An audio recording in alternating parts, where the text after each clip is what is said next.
You guys, how are you? I got dressed up because I have a late night appointment today. I rarely take appointments after 6 o'clock, but I know this gentleman. I've seen him before and it's his birthday, so I am making an exception. Yes, you can be a successful escort and only see men between 10 a.m. and 4 p.m. Anyway, this video is about um, dating and how we should expect men to treat us before we have sex with them. I struggle to think about why we give men sex right away or do what they want sexually right away. And I think it just goes to our natural desire to be nourishing, to be kind, to be affectionate, and to be pleasing. However, it's so important to have boundaries. For example, men who are people pleasers with women get taken advantage of and become resentful, and women get very angry in relationships with men who have no boundaries, who are just like little lap dogs. Love me, I'll do whatever you want. A woman will get very angry. Okay, if that's you, the best book I have for you to read is No More Mr. Nice Guy. We want to feel your strength. We want to feel your boundaries. And the same goes for women. I think that, we're raised to be sweet, we're raised to be kind. But in my particular case, I was required as a child to be nice to my father before he was ever nice to me. So we as children had to be respectful. We had to be kind. When he came home from work, we had to run to him and hug him before he did anything. He didn't have to come to us. We had to go to him. That's what I was taught. And when, like in the mornings, even as an adult, when I went to visit him in the mornings, I would wait for him to say good morning first. I don't always like to talk to people in the morning. And he would get very angry that I didn't initiate the good morning. Even though, a lot of parents travel around and visit their children, and that's what I believe in doing, and that's what my in-laws did and do, my ex-in-laws. My dad believes that the children must come to him. So what I'm saying is my personal model with the only man in my life, the first man in my life, was I must initiate. I must be kind, loving. That's not to get affection, but that's how to treat a man. That's what I want to say. I wasn't looking for affection from him. I didn't want to run up and hug him, but he would get angry if we didn't. And then I saw, this is the second part and maybe the more important part, I saw my mother as the submissive, codependent woman to him, and his current wife as a submissive, codependent woman, even though she's a very successful businesswoman. Beautiful, classy, gracious. She's like a Kate Middleton, my stepmom. In total devotion and service to my dad, who was an asshole to her and mean. Often, daily. So that's what I saw growing up.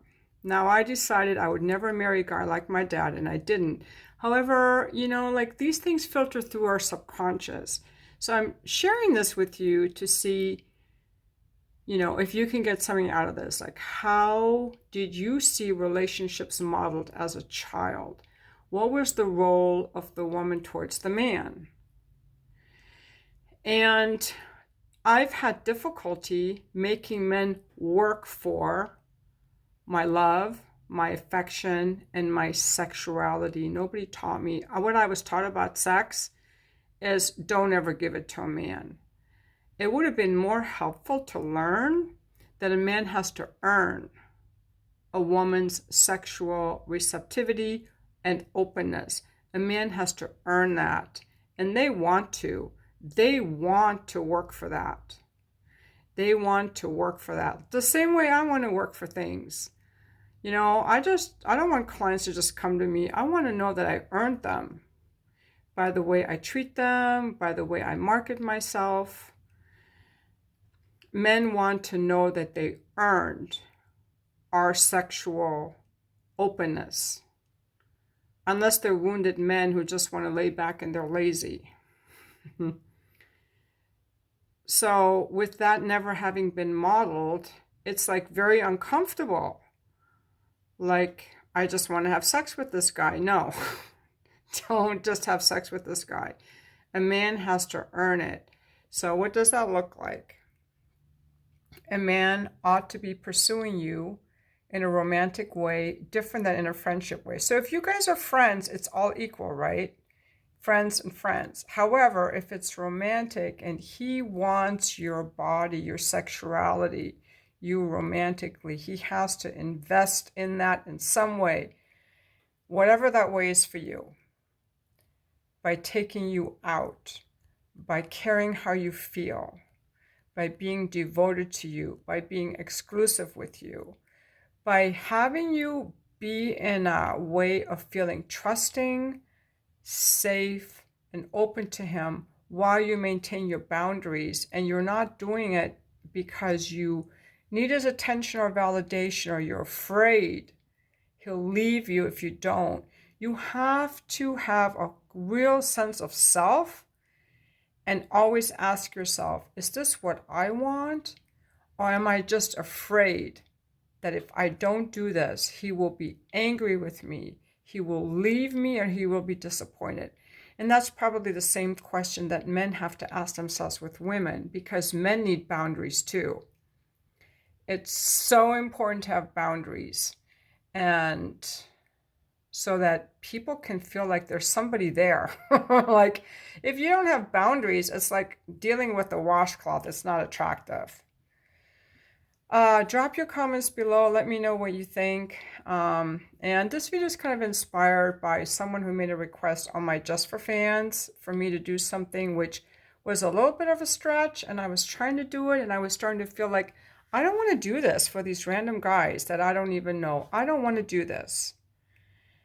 I don't want to do this. And it just really got me to thinking about, really the importance of tuning into my body, what I'm a yes to and what I'm a not a yes to, and how much more I'm a yes to a man who's actually a client versus a subscriber, because he's invested his resources and his time and he's actually here, or someone that I care about, or someone I'm in love with. How much more I'm willing to do. So ladies, do not treat a man that you just met the same as a man that you're in love with. You've got to hold back. It's going to feel uncomfortable, but you absolutely must hold back and listen to your body and what you really want versus what you're afraid he's going to do, and just test him, because if he's going to be angry with you or leave you, good. Goodbye. Next. I think there may have been a time when we learned how to interact with men. Actually, I think in the olden days, we weren't even allowed to interact with men. Like, they were these chaperones. Like, you could do nothing, and then you were married and you had to do everything. But now we're all single, we're empowered. We got to figure this stuff out. Really feel into your body and just know that men need to be challenged. They need to be challenged and pursued. And just remember to be kind and yielding, but not overgiving. Don't overgive to a man ever, sexually. Don't overgive. He can have sexually at the level that he has invested in you.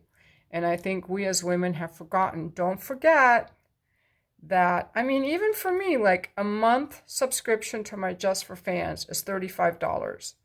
$35 for a month subscription. A lot of guys don't even pay that to get fucked. They just meet some woman on Tinder who comes over.